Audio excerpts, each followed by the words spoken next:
Good afternoon. I am not disturbing your lunch. I am asking for your attention. You can listen and eat. It is possible. So welcome. This is our special panel, and what an act to follow after this morning's panels and after Governor Shapiro's incredible presentation. I wasn't planning to do this, but Governor Shapiro mentioned Jonas Salk at least 5 times. And so here we are. I'm the proud dean of the School of Public Health at the University of Pittsburgh, where Jonas Salk discovered the polio vaccine. It is the #1 vaccine-preventable disease that we have around the world, and that's the discovery that happened right here in Pittsburgh and right here at our School of Public Health. I am joined by a number of esteemed panelists, beginning with Dr. Fahad Al-Jawari, and I will not read all the bios because otherwise we'll have to have lunch and dinner before I finish. Dr. Jawari is the National Competitive Office Director, and he comes to us from Oman. Yes. Next to him is Joanna Doven, and Joanna is the Executive Director of the AI Strike Team. Now that sounds very action-oriented. Next to Joanna is Takashi Inutsuka, and he's the Director of the Department of Collaborative Research at the University of Tsukuba, and also the lead for the Global Innovation Promotion Agency in Japan. Welcome. Next to him is Audrey Russo, and Audrey is the President and CEO of the Pittsburgh Technology Council. Welcome, Audrey. On my far left is Dr. Fawn Turakian, and he's the Executive Director of Policy and Global Affairs Division of the National Academies of Sciences, Engineering, and Medicine. So last evening late, I flew back from the National Academy of Medicine meeting where the focus was on AI, care, and innovation. And there, we were all learning, as we are here yesterday and today. And one of the things that I've learned, which made me pay attention, is that every 6 months, we double the amount of data that we create. Every 6 months. So what do we do with that amount of data, and how does economic growth fit into that? So, Fawn, what do we do with that amount of data, and how does economic growth fit into that? Well, thank you. So it's a real pleasure to be here, and Maureen, thank you for sharing this. It's such a pleasure to be here in Pittsburgh. I will say I get a little bit of a cringe because my memories of Pittsburgh often involve the New York Jets losing to Pittsburgh in some game. And now when I see something on the napkins that look like the terrible towels, I'm expecting you all to start rolling them at me if I'm not interesting. It is really, I think, one of the most interesting times, you say, Maureen, and a lot of organizations, including the academies, are trying to try to see what to do about this very rapid revolution that converges AI, data, tech, and health. And in many ways, it is the most intimate way in which AI is going to interact with people, because it's actually going to interact with their health and their healthcare delivery. Whereas, an LLM writing a paper for a student here at Pitt maybe seems important at that moment. Really, it's that piece around health. And that's where I think there's going to be so much investment, as we heard in earlier panels. I look at this from the standpoint of somebody who thinks about sort of the international landscape and the international policy landscape. And one of the challenges I think we're seeing is we don't, even as in the earlier panel, we saw how venture and how sort of the private sector is thinking about this. I don't know that we have a coherent global policy landscape in which we're operating. And in fact, in many ways, it's becoming even more fragmented and decoupled. And what that means for how these technologies are moved beyond just a regional or a sub-regional space to something that's going to then have some sort of connectivity more broadly is going to be a really critical question. We are at a time when we are seeing the breakdown of a lot of the post-World War II structures around the Bretton Woods structures, which are now sort of in question, and even the structure of what the relationship is between government and universities and where that research comes from. And I'm sure we'll touch on that more, but I think, again, just sort of finish, it's really at an inflection point, and what this means for both the policy side, but ultimately the economic drivers and the delivery to human side is going to be, I think, really an interesting question going forward. And from this panel, I think we're going to hear a lot about that. So I'll take you then to the rest of the world where the summit is global, right? And so we have 20 other countries joining us. And Oman, Fahad, has looked ahead, so much so that they are looking at 2040. So tell us more about how technology, AI, and health, as well as the economic growth, is in Oman, and what's the roadmap for 2040? All right. Thank you so much, Maureen, for introducing us. And I really delegate to be here. And this city is one of the beautiful cities I have visited forever. What I noticed in this city, there is a lot of bridge, actually. And even closer to my hotels, at least 5 bridge. So maybe if I stay longer, I will calculating that more than 5 bridge here in Pittsburgh. Actually, they're really in the hundreds. It's more than 100, maybe. Thank you. Regarding to the Oman Vision 2040, the Oman Vision 2040 is long-term strategy for Oman, and health and technology is one pillar that including in the Oman Vision 2040. So the roadmap for Oman Vision 2040 is to consider the healthcare as a main sectors to improve our economy. And nowadays, Oman, for example, in last year established the 4th Industrial Revolution Center in collaboration with the World Economic Forum.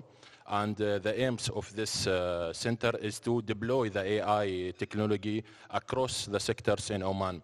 So this is one of the main initiatives that Oman is relied to.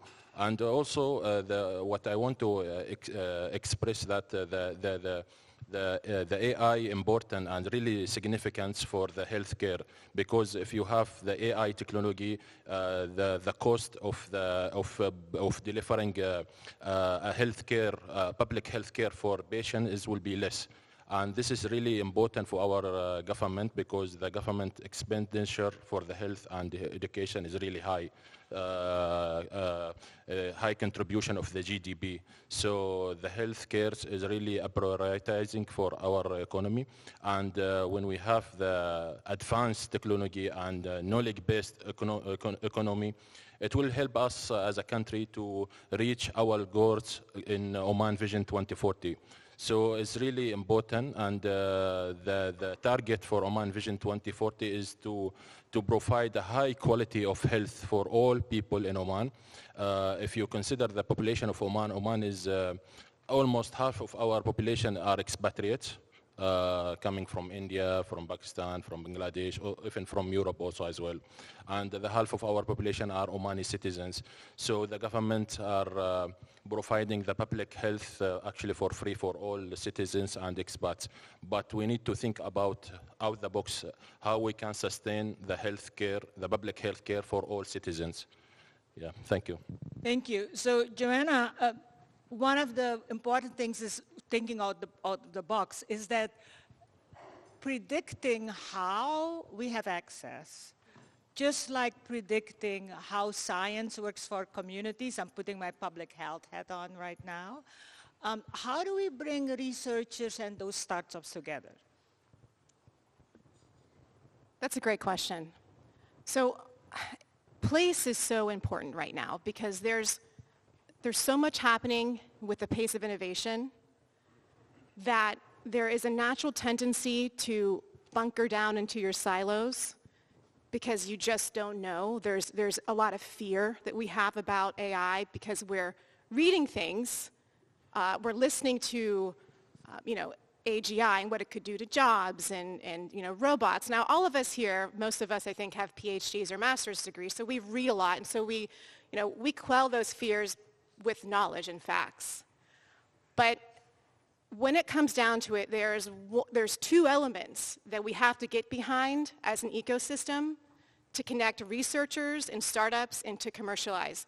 One thing is the liquid gold of AI, which is data. We heard about that today. Data is so important to ensuring that there's actual information to create a startup in AI that could scale. Now, uniquely, what we have in Pittsburgh is, I believe, one of the world's largest pathology data sets out of University of Pittsburgh and UPMC. Beyond that, we have this storied history, we've so much libraries of information at Pitt and CMU and beyond. So we have the data, we have the liquid gold. The second thing is compute. Compute is so expensive. It is one of the largest capital expenditures for any AI startup. So if you're a startup and you have an idea, you cannot scale it without access to reliable and competitively priced compute. Our researchers right now are facing a compute cliff.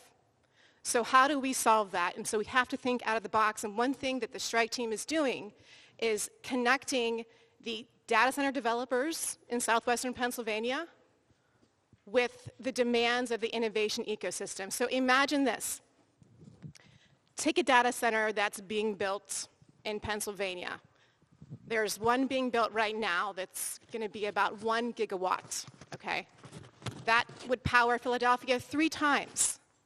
If we could get just 1% of that compute and provide it to our researchers, that is enough to scale innovation for the next 5 years.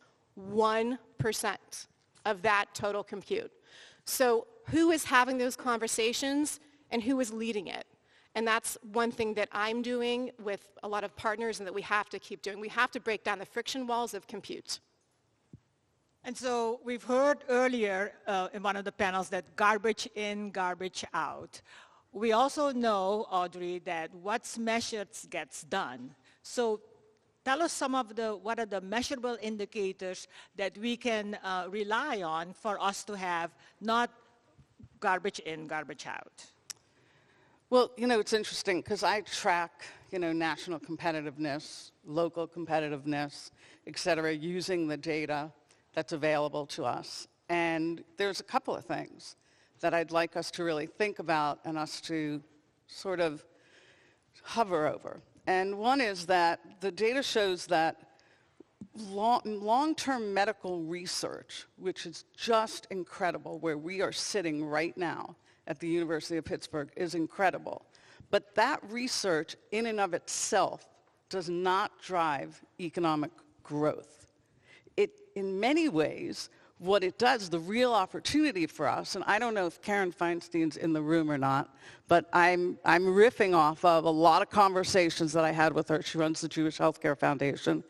And the real opportunity is the Pittsburgh's aging population, because that's our research and development. That's our R&D. And we have a living lab right here. And the numbers for that, the opportunity, are considered like 2.7 trillion.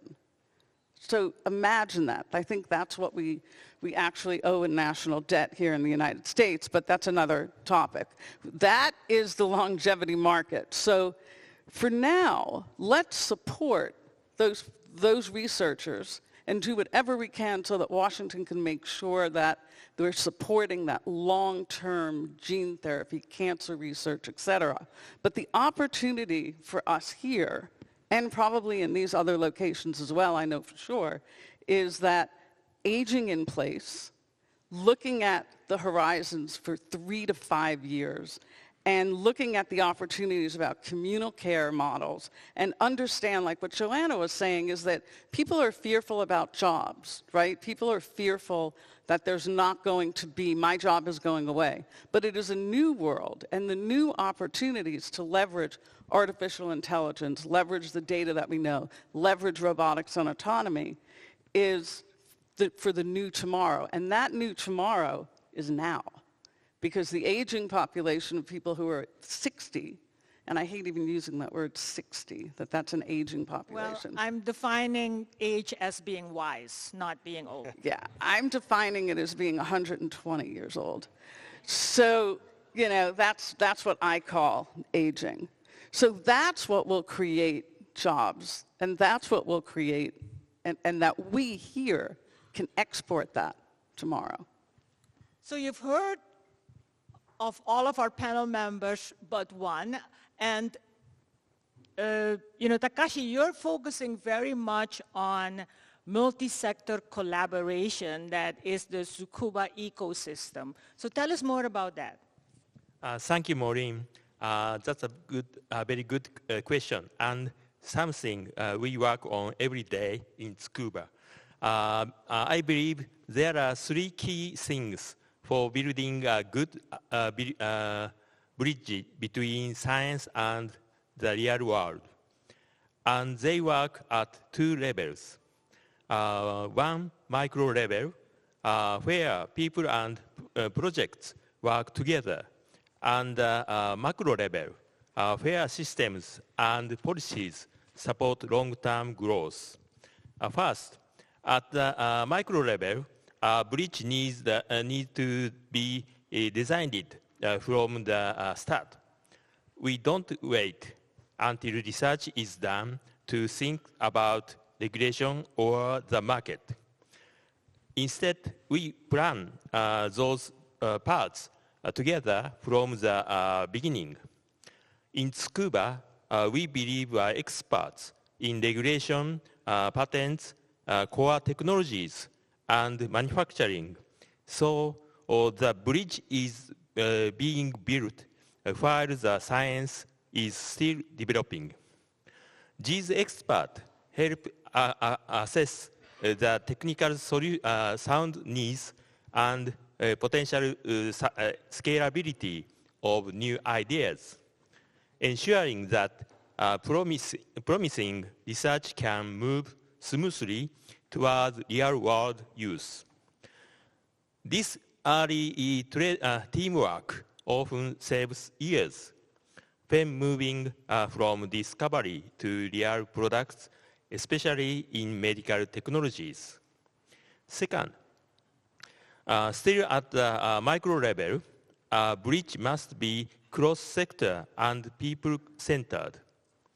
Throughout university consulting company, Tsukuba Twin Spark, and our seed venture fund, Nocturne Capital, they help coordinate people's role across universities, government, and industry. This coordination creates what I call a living bridge. It connects knowledge, trust, and shared goals, and leads to clear strategic outcomes such as new partnership, joint research, and investment opportunities, not just documents. It's about people who understand both science and business working together.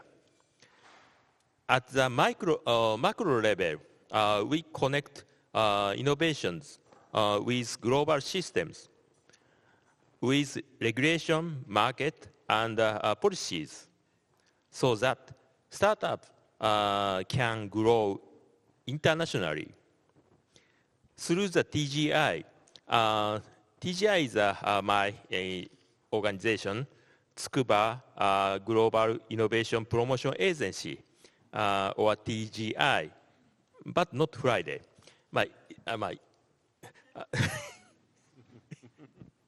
Yes.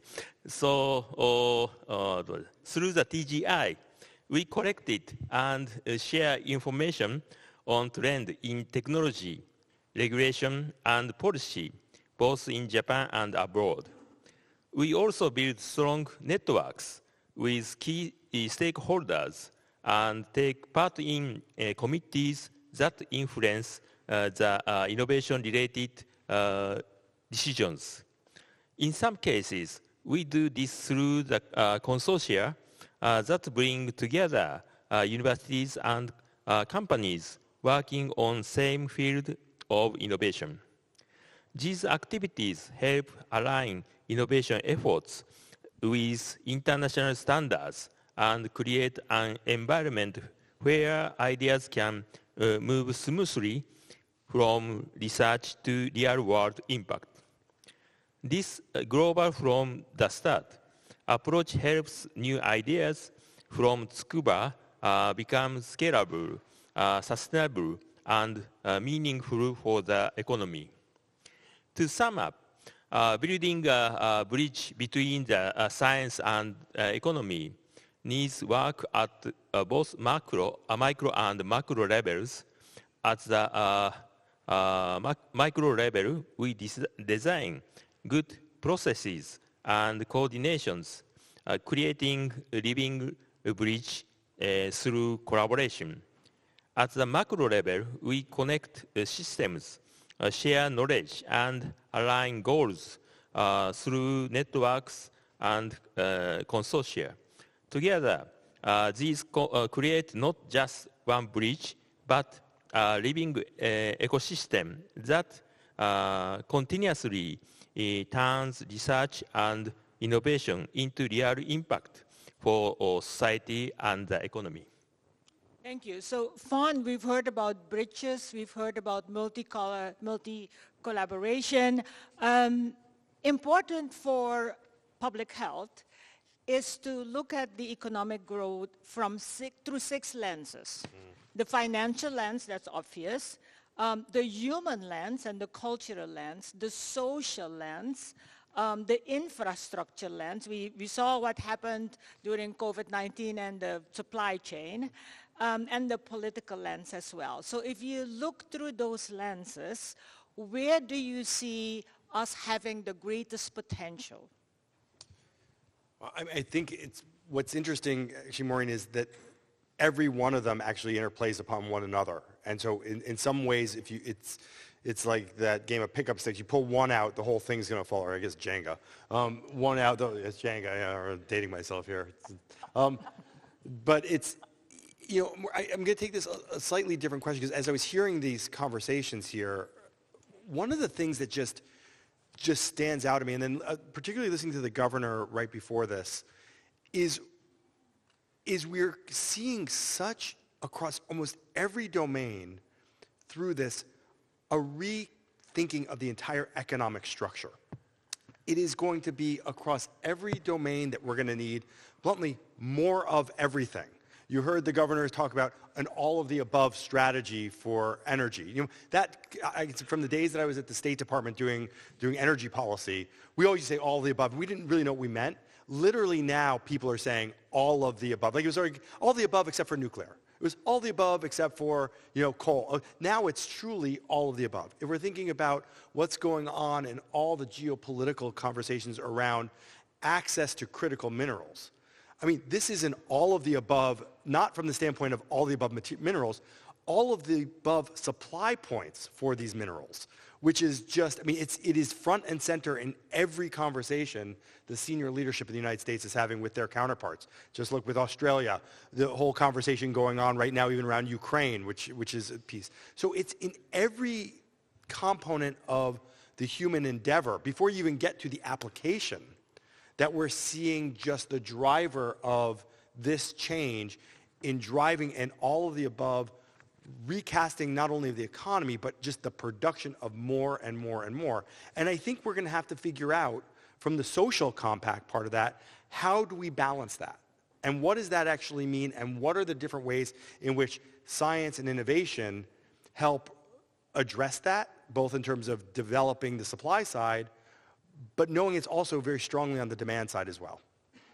Joanna, when we look at the use of AI and the application of AI, now not only from the individual perspective, but from a community perspective, those are the 3 pillars of what we in our School of Public Health are using as our umbrella roadmap, and that's precision public health. In precision public health, there are 3 pillars: predict, so that we can prepare, and ultimately prevent. So if you look through those 3 pillars, how do we bring together those that can predict, prepare, and prevent, the public health scientists, and those that are the startups to help us do that better? Wow, that's a tough question. I think ultimately decision makers need to be as curious as they have ever been.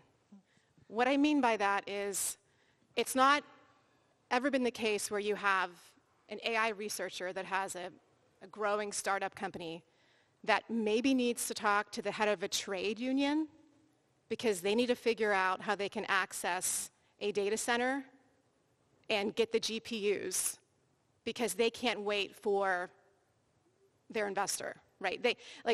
You have to be so entrepreneurial right now and think outside the box in every which way. So now if you're a community, and look, we're going to have a new mayor in Pittsburgh soon, in January, be installed. And, my pitch to this new mayor, Corey O'Connor, is that I need you to be the AI mayor. Okay, well, what does that mean? What does that mean? And why would I want to be that? All right, let's start with infrastructure. What about our bridges?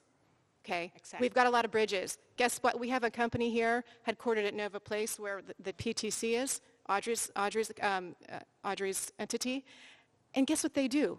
They inspect critical infrastructure and they give real-time data analysis on what needs to be fixed when so that you can make the best use of both your time and money. They're doing that for the Navy. Wow, let's do it for Pittsburgh, okay? Now let's look at healthcare. We have, as we know, a bridge worth almost $6 billion now. A bridge's technology is in over 150 healthcare systems across the globe, and they are based here. They have so much knowledge. Let's call the CEO. Let's get him involved in the conversation with our new mayor on how can we leverage you. You live here. He has kids here to help Pittsburgh be the new AI city. What ideas do you have? Let's keep going down the stack, right? Physical AI. Guess what? We're leading that here too. We have another unicorn that, Skilled AI, and guess what they're doing? They're figuring out, this is very interesting, Skilled AI actually was started by, roboticists out of Carnegie Mellon that were very interested in parkour. Anybody know what parkour is? And so they discovered how to get robots to do parkour, and then they realized now there's all these applications for building this moving neural brain that reacts in real time in medical devices, right? So a lot of the challenges that you've got these magnificent AI researchers and CEOs doing incredible things in our backyard in Pittsburgh, how do we engage them more civically? Because they're very busy. They don't have a lot of time. But they do care, right? And so that's, I guess, an answer to how do you engage community. I could give other examples of AI companies. But it's having conversations. And the irony is this is a post-COVID world. We were all stuck behind the computer screen. We were not talking. We were not being social. And right now we have to be as social as possible. And so speaking about being social, Audrey, you are the CEO of Pittsburgh's Technology Council. Councils bring people together. So how do we get this conversation not only going, but how do we get this conversation to action? Well, there's three prongs, right? One is government and the timing. We have our universities, and we have private communities, right? Private organizations. So what's really interesting in this exacerbated time is that we are not often aligned with our political timing. So in the United States, a political cycle is usually 3 to 5 years. So it's really important to have success inside of those 3 to 5 years. Many of the solutions and the research that's being done here and around the world, particularly those that are solving really hard health-related problems, take longer than 3 to 5 years. So we have to keep that plate spinning. But what we need to accelerate are those solutions that aren't very sexy, that in many ways are very mundane. But that is what will differentiate us. And some of those things that are very mundane are optimization, workflows, the way people get paid, the way providers work inside insurance companies, and the way insurance companies, et cetera. Let's just take it through places that typically are not very sexy. We have lots of opportunity to extract using AI and using people who have a lot of competencies to get us there and align it with the political timing. At the same time, continue to spin those plates for long-term research. But we can't forget that. And we have an opportunity now, right here in Pittsburgh, selfishly, as I mentioned earlier, with the fact that we have an encaptured aging population that we can use as a living lab. That's just one example. But we also have big institutions that have to wrestle with stripping out costs, creating efficiencies. And we have companies like that here. We have a company named Teletracking that is here in Pittsburgh that does just that, and they're providing those kinds of solutions for patient flow across the world.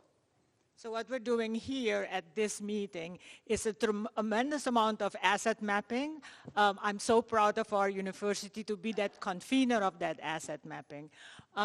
But there's also opportunity to learn from across the world. So Farhan, what is the economic driver for Oman to do this? Thank you so much. Good question, actually. For Oman, it's the healthcare and as a sector is really a driver for our Oman economy, because the healthcare now, the Oman government is trying to encourage the private sector to establish hospitals, to increase the healthcare for all people. And we can do that only with the BBB, the public-private partnership. So it's really important to private sector to be on the table, in the same table with the government. And also we need to think about what happened. You mentioned about the COVID crisis. Actually, Oman have get a lesson from the COVID crisis when there is an issue with the supply chain. During that time, Oman has ordered a vaccine, COVID vaccine, but there was a delay actually in that time to receive the COVID vaccine at that time. So the government now take this as a lesson to establish companies who is producing the medicines and tablets locally. So according to that lessons, Oman now trying to be a leading across the GCC and the Middle East for the healthcare. And we can do that only with the adopting the AI across the health. So we need to think about how the AI is significant for all our sectors, because we can see how the AI benefit our economy, benefit our healthcare, and when we use the AI in the suitable manner, it will be there is an advantage of the AI for the healthcare. And Oman now, they are targeting to achieve the Oman Vision 2040, but we need some efforts. We need some experts actually in AI in Oman. And nowadays, Oman also introduce modules in the colleges and university. It's only specialized for the AI in order to building the capacity for our students. And there is some colleagues in Oman have already issued modules and a specialization for only the AI. So we need to, it's how you can see how is the benefits of the AI, adopting the AI in the education sectors. So it's also opened the door for job employment, because the AI is new, and we need to learn and to get the benefits of the AI for our job seekers. So there is many advantages and there is many drivers for economic for Oman. And what the main pillar of the Oman Vision 2040 is to diversify our economy. How we can diversify our economy is by adopting the AI, by improving the public health care sectors, by partnership with the private sectors. It's really important that not only the government subsidize the healthcare. We need a private sector also to engage with the government in delivering the high quality of the health. But also the private sectors, they complain that they need also a support from the government. So we need to have a decision on that. And the data also is very important. When we have accurate data, we can build a good health sectors, and we can also adopt the knowledge-based economy as a main driver of our economy. Thank you. So Takashi, how did Japan bring those pieces together? So those multi-factor, tutorial, we say here in the US. How did Japan bring them together under one ecosystem using AI? Okay. When supporting AI-related startups, we pay special attention to the balance between innovation and responsibility. AI can create great value, but it also raises questions about privacy, bias, and accountability. Through the TGI, we help startups understand the regulatory landscape and ELSI. That comes with using data and algorithms. We also encourage them to design their business models in line with international standards and social expectations from the very beginning. To do this, TGI works with experts in data governance, ethics, and policy, and sometimes create consortia that include universities, companies, and public agencies. This approach helps ensure that AI innovations from Tsukuba and not only the technically excellent, but also trustworthy, transparent, and global adaptive. Thank you. So in our last few minutes, Fawn, what's the number one action we need to take to assure economic growth? Gary, okay, so here's the secret, everyone, lean in. No, I'll just sort of say sometimes where you sit is where you stand, and again, looking at that international landscape, I continue to think that we are still at the front end of this, whatever wave looks like. And I don't know, maybe I'll end with a piece that's maybe not the positive looking, is more the I don't know piece. I actually don't know where this is going to go in terms of how international policy plays out. And I don't know where that move towards competition versus cooperation is that balance is going to play out. And I think that, I think, Joanna, you mentioned earlier this whole question of how do we make sure that our policymakers at local levels understand these issues? I think we're going to really need to figure out how well our policymakers at all levels actually are able to have a real conversation and develop a real understanding of the landscape they're in to begin to think about what does that mean at both the national and the global level. And if we don't figure that out, it's going to be a very, very disjointed system that could look very different around the world. So from the perspective of quality versus quantity, Audrey, what's the number one action we can take to assure economic growth? Well, I'm going to be selfish about Pittsburgh, as I mentioned before, even though I think that we have the roadmap for others. And it's about solving immediate problems.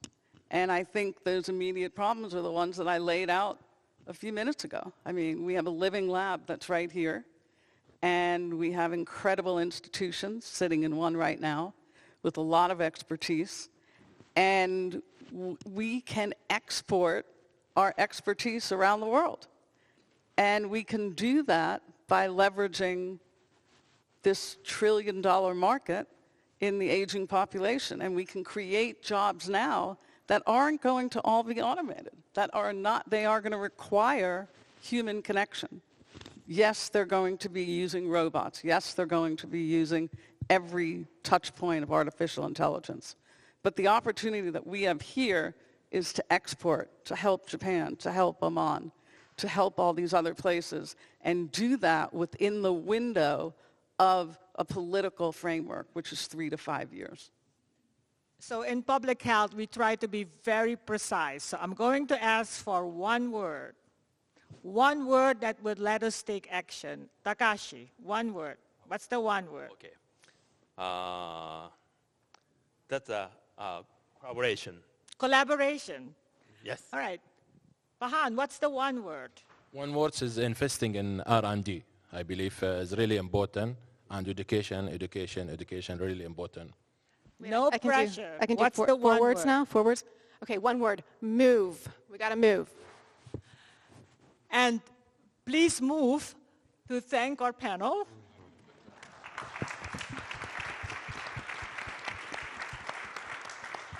And I can't leave this stage without thanking our leader, Chancellor Gable. Thank you.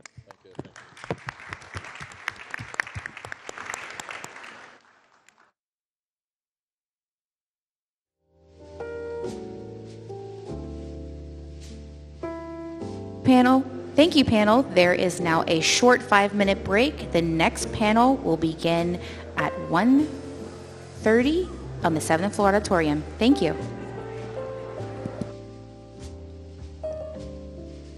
Apologies, make that 1:35 on the 7th floor auditorium. Again, short 5-minute break, panel at 1:30.